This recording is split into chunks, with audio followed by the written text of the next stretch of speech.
Good morning.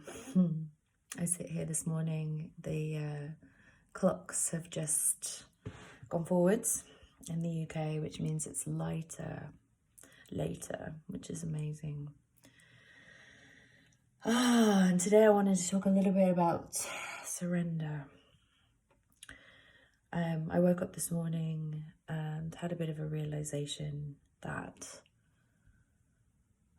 sometimes the stories that we think we're here to live aren't the stories that we're longing for at all. And sometimes the stories that are deeply comfortable to us and allow us to feel like we belong and fit in are not the stories that we really, really want in our hearts.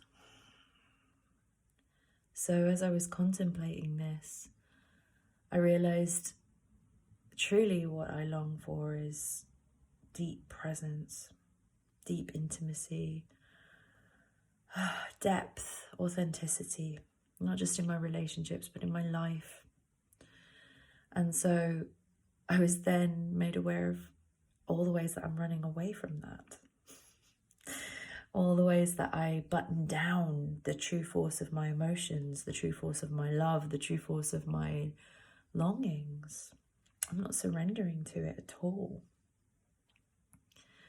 I'm trying to fit it in a neat little box of social acceptability and make a story up around why it has to be that way, because either that's how that person can receive it, or that situation, or that client. But really, that's not surrendering.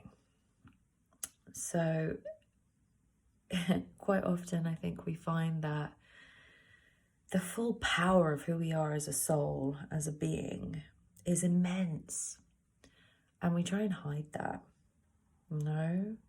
Marianne Williamson, years and years ago, talked about we're not truly afraid of our darkness, we're afraid of our light. And that's true. I think we're truly afraid of our souls and the power of our souls. And leading a soulful life is to surrender to the full experience of that, to the power of who we are and who we wish to be, not to dull it down for anyone or find ourselves in a mediocre compromise. Surrender is a funny word because quite often it holds a lot of connotations of giving up for people. And for me, it's not that at all. It's giving in. It's allowing myself to give in to the full force of magic in my life, of synchronicity, of what my heart really wants. Quite often my soul is in direct communion with my heart. And it's only just now that I'm starting to really learn to listen and be honest and admit to myself what it is I really want. Not try and tell myself a million stories about why I can't have it. So I invite us all to contemplate surrender as giving in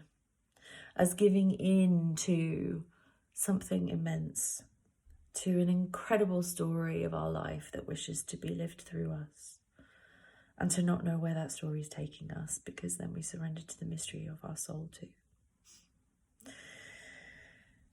So take a deep breath and see how willing you are to surrender today, because you're only surrendering to yourself.